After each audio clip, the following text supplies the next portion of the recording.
Olá, tudo bem? Hoje, aqui no programa Pontuando, nós vamos falar de uma reportagem da revista Carta Capital, que é uma revista de 13 de novembro de 2024, quando ela foi para as bancas, e hoje é o dia 21 de novembro de 2024.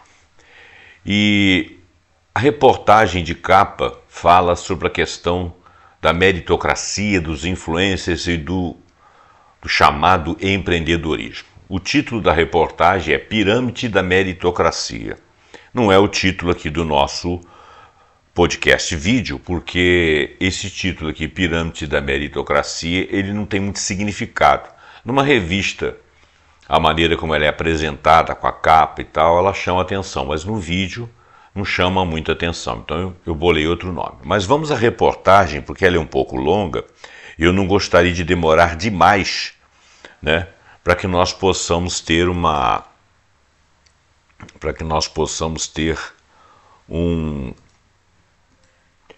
como eu vou dizer, um tempo mínimo, né? Não é um tempo exíguo, mas um tempo mínimo, eu quero dizer isso, eu quero demorar pouco. Então vamos lá. A reportagem é de André Barrocal, e ela tem um subtítulo assim: o estudo mostra os efeitos sociais e culturais dos influencers no empreendedorismo. Bom, o Brasil é campeão mundial de empregadas domésticas. De um lado, a atividade oferece sustento a milhões de brasileiras de baixa renda. De outro, é uma herança escravocrata. Em setembro, havia 5,8 milhões de diaristas, segundo o IBGE.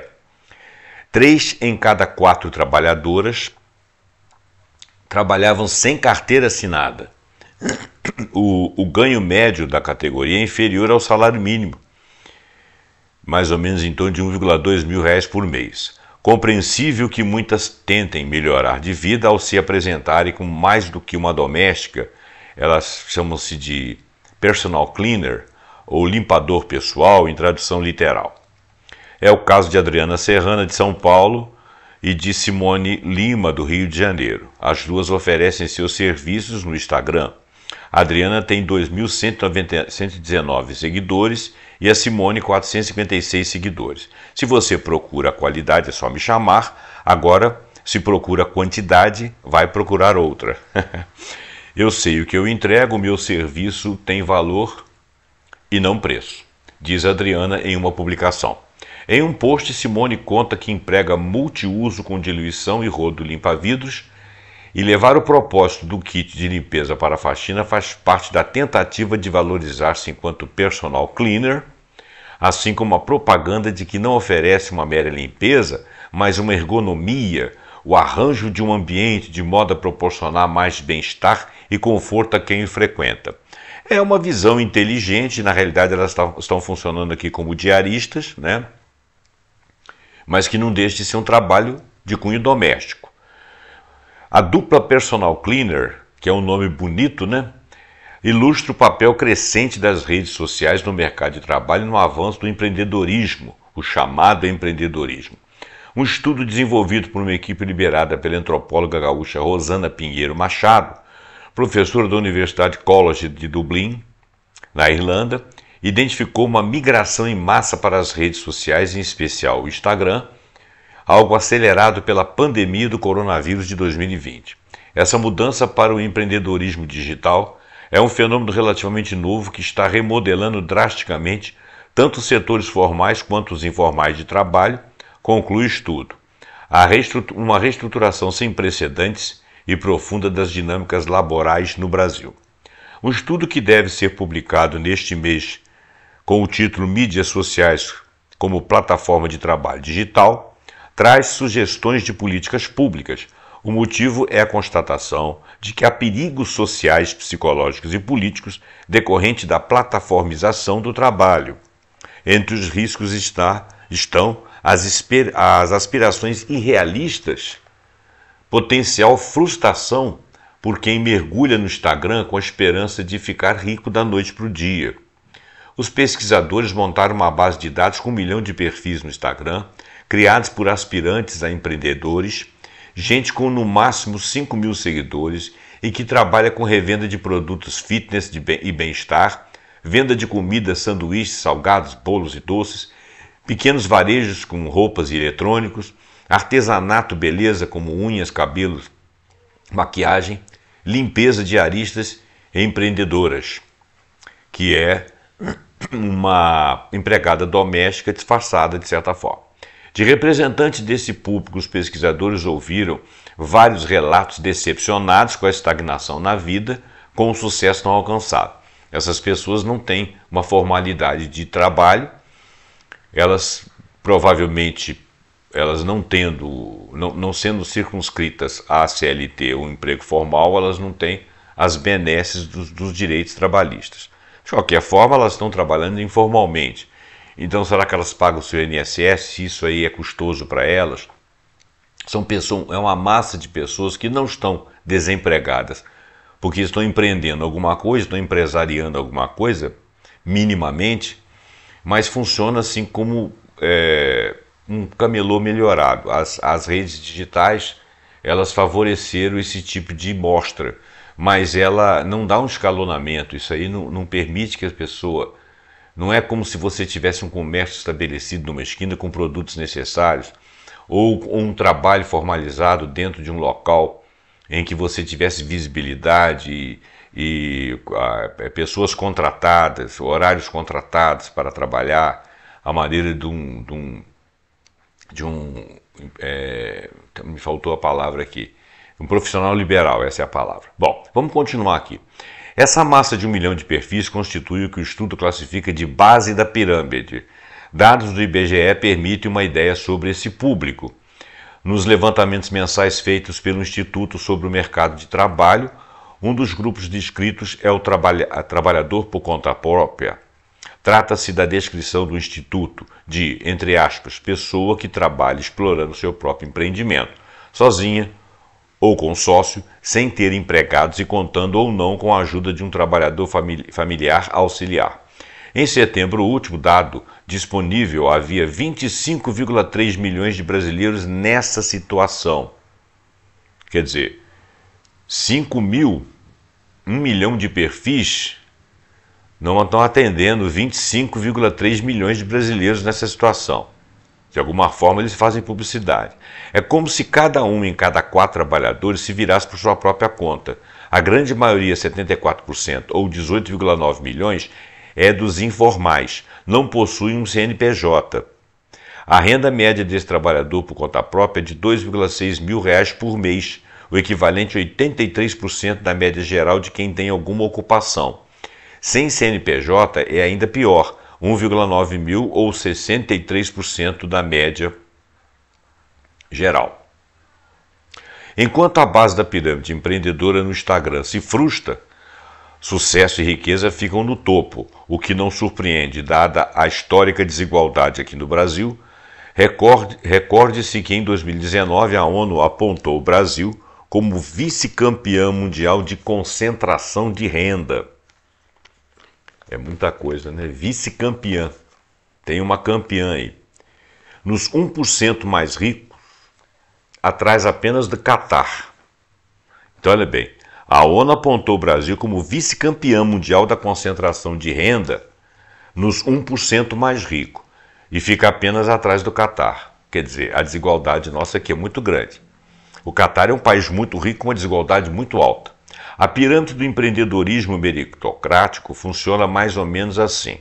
Na base estão trabalhadores de baixa renda que no Instagram entram no Instagram para vender a sua força de trabalho. À medida que conseguem mais serviços e seguidores, ocorre uma transição. O trabalho original em si perde terreno, enquanto o indivíduo se torna propagandista de marcas e produtos e vendedor de um método de atuação na rede social. A turma do topo pertence a esse último tipo. Eles são perfis com mais de 200 mil seguidores. O estudo sobre a plataformização do trabalho debruçou-se sobre o perfil de outros 562 perfis do topo, considerados os tais influenciadores digitais ou influencers. São mistura de garoto propaganda e guru de autoajuda. Ganham dinheiro com a publicidade disfarçada ou escancarada de marcas e produtos, com venda de cursos sobre como subir na vida, etc. Uma pesquisa de 2022 feita por uma multinacional especializada em dados e informações, a Nielsen Media Research, apontou o Brasil como recordista de influenciadores no Instagram.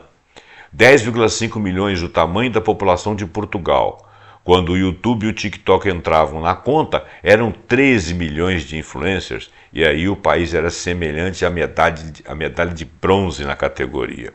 É tanta gente dedicada a ser influenciador digital que a atividade foi reconhecida pelo Ministério do Trabalho em fevereiro de 2022, tempos do presidente anterior ao atual. À época, o governo do anterior inseriu-se na classificação brasileira de ocupações, lista de uso estatístico e administrativo.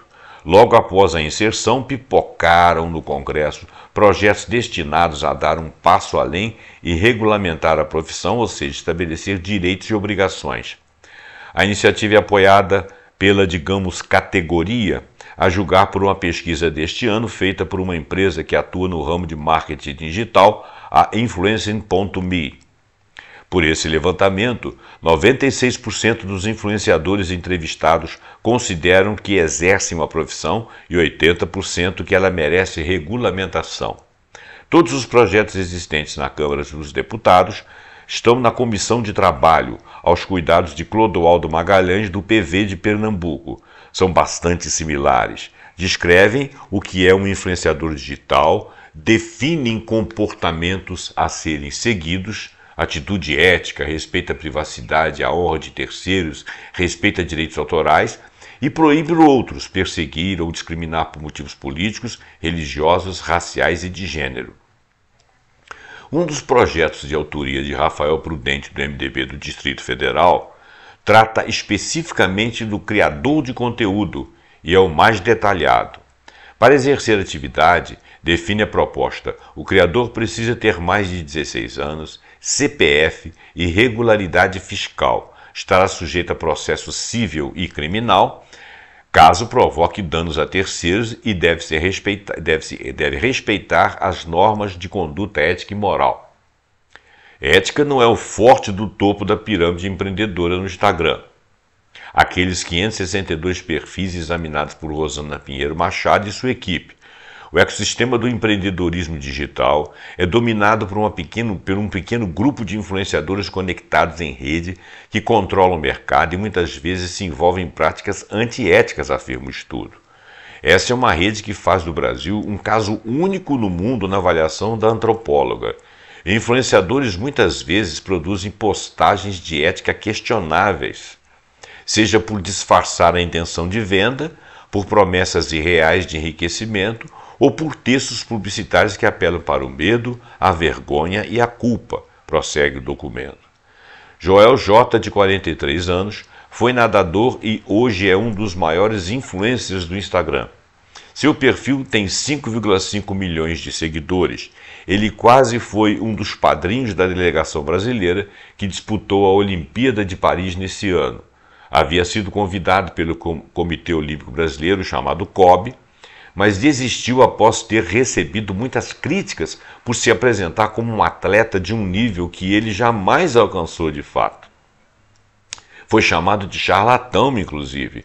O problema está na mentira.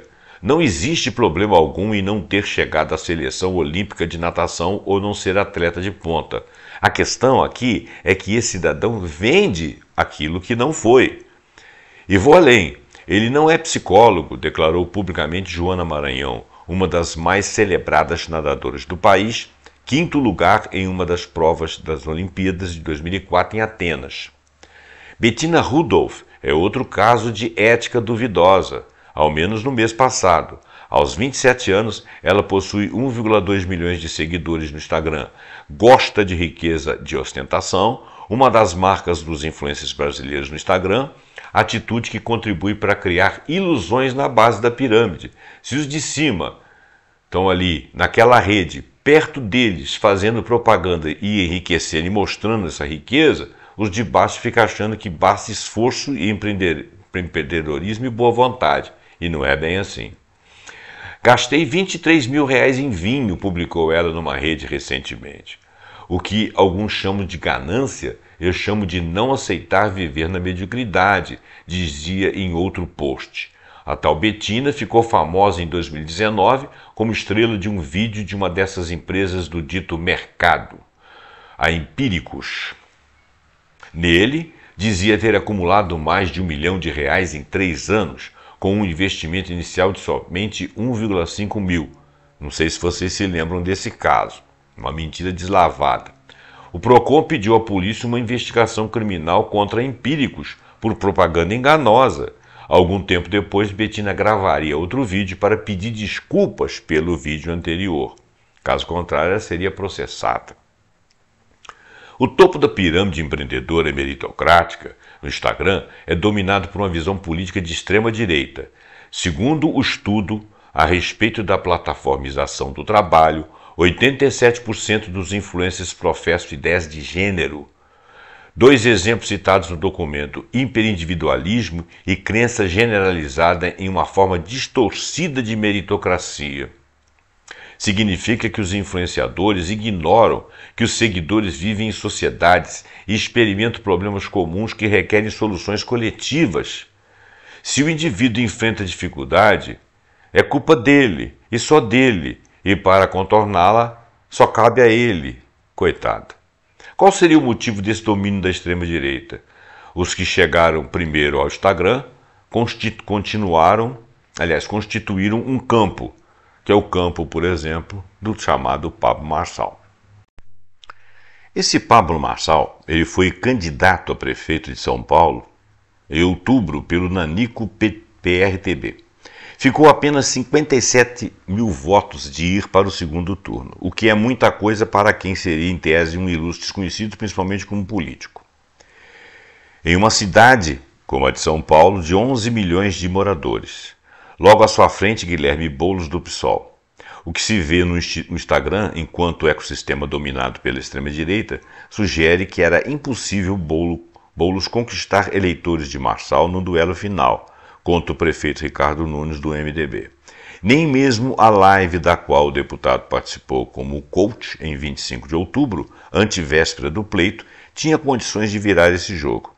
Um dia após a sabatina, uma pesquisa do Datafolha indicou que 76% dos eleitores marçalistas votariam em Nunes, reeleito com folga, ou seja, não votaram no PSOL, no Boulos.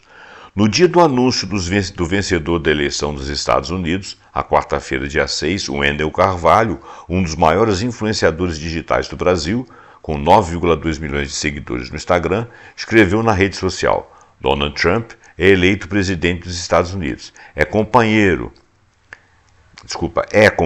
sem TSE não vai. O texto era acompanhado de uma foto do presidente Lula, o aludido companheiro. Na eleição brasileira de 2022, Carvalho tinha declarado apoio público ao presidente anterior, que eu evito falar o nome. Paulo Guedes, ministro da Economia do governo do tal capitão, será um dos palestrantes de um evento periódico que o influenciador promove para ensinar a riqueza e ter uma vida épica, um de seus bordões. O evento da Imersão Million será de 6 a 8 de dezembro, agora em São Paulo. Há 3 ingressos diferentes ao preço de R$ 1.697, R$ 2.997 e R$ 6.997 cada. O mais caro dá o direito a um tete-a-tete com o chamado coach. Em sua página pessoal na internet, o Carvalho, o coach, afirmou ter treinado 340 mil alunos e faturado 450 milhões de reais em 6 anos. Obra que ele, o evangélico, acredita ser divina. Tudo é a graça de Deus, diz em um de seus vídeos. Religião, conservadorismo e valores familiares são outra marca da visão e do estilo de vida desses influenciadores digitais do topo da pirâmide. A gaúcha Andressa Malinski, de 28 anos, vende-se como leoa em seu perfil no Instagram de 288 mil seguidores. Ela promove um evento similar ao de Carvalho, o Leoa Experience, cuja próxima edição, será entre 16 e 17 de novembro em Porto Alegre, quer dizer, já aconteceu, né, nos dias de hoje. São os dois tipos de ingressos também, R$ 1.997 e R$ 2.334. Pelo que se vê nas imagens da edição de 2023, o evento lembra um culto religioso. Quer dizer, vai se repetir o evento como foi de 2023. O site que o descreve traz, inclusive, um chamado aviso médico, em razão do forte impacto emocional sobre as participantes. Malinsky também é abertamente extrema-direita e mistificadora, né? Participou há 2 meses de um ato para o atual presidente, para o presidente anterior, que eu não falo o nome, em São Paulo, no qual o ex-presidente pedia anistia aos condenados pelo quebra-quebra de 8 de janeiro de 2023 em Brasília. Lutando nesse 7 de setembro para salvar o que ainda não está perdido, minha ideologia é fundamentada em liberdade, trabalho duro e conquista, não em ladrão e invasor que manipula o povo com esmola, escreveu ela no Instagram. A cearense Lívia Brasil, de 29 anos, é do mesmo ramo e com mais alcance. Seu perfil no Instagram tem 1,7 milhões de seguidores, razão para ter aparecido em 2023 numa lista de revista da Forbes, como os maiores influenciadores do Brasil. Em 23 e 24 de novembro promoverá um festival das Imparáveis, com o mesmo objetivo, Leoa Experience, ganhar dinheiro com a venda de um método capaz de fazer mulheres enriquecerem. Esteve recentemente em Mônaco e publicou um post de ostentação. São 12 mil milionários morando nessa cidade. Imagina o nível das conversas e o crescimento. Eu só pude chegar a lugares assim porque investi em sentar nas mesas certas e aprender com quem estava na minha frente, diz ela. Em outro post, uma ex-aluna taiana de Zaro afirma ter largado o emprego CLT em um banco para ser rica de outra forma. A carteira de trabalho é satanizada no ecossistema do Instagram, em especial pela turma do topo, o pessoal da extrema-direita, conforme o estudo sobre a plataformização do trabalho.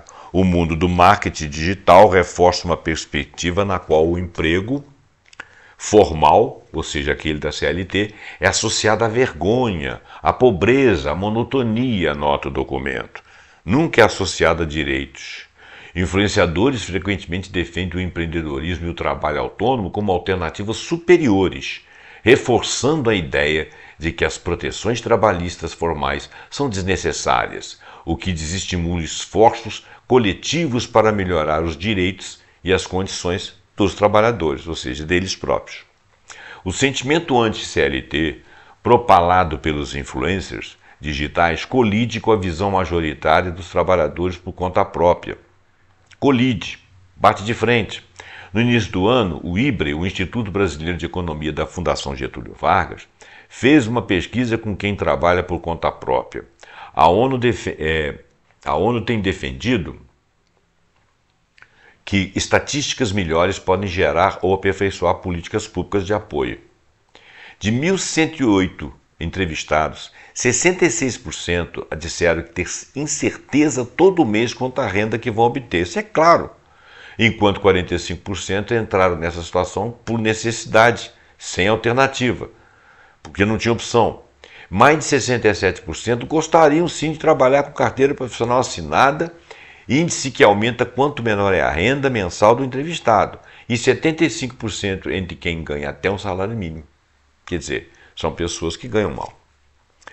Em entrevistas para pesquisas, Pinheiro Machado ouviu relatos de professoras sobre crianças e jovens que abandonam a sala de aula para tentar ganhar dinheiro fácil no mundo. Olha que perigo. Né? Vou reler de novo. Em entrevistas para pesquisa de Pinheiro Machado, ouviu relatos de professoras sobre crianças e jovens, crianças e jovens, que abandonam a sala de aula para tentar ganhar dinheiro fácil no mundo digital. Um levantamento de 2022 das empresas Influer, dedicado a aproximar marcas e influencers, dizia que 75% dos jovens brasileiros gostariam de ser influenciadores. Claro, eles querem ganhar o dinheiro que os outros estão ali iludindo eles, né? Não só o presente do país sente o forte impacto da plataformização do trabalho, o futuro o sentirá também. Daí o estudo do antropólogo e sua equipe recomendar uma visão das redes sociais como espaços laborais dignos de regulação. Tem que ter ética. A reportagem consultou o Ministério do Trabalho quanto à existência de estudos e pesquisas oficiais a respeito do tema. Até o momento, não existem. Deveriam, obviamente, existir. Bom, muito obrigado pela sua atenção. Espero que o vídeo não tenha ficado grande demais. Passa esse vídeo para frente, deixe o seu like e até o próximo programa pontuando com alguma ideia muito interessante. Até lá.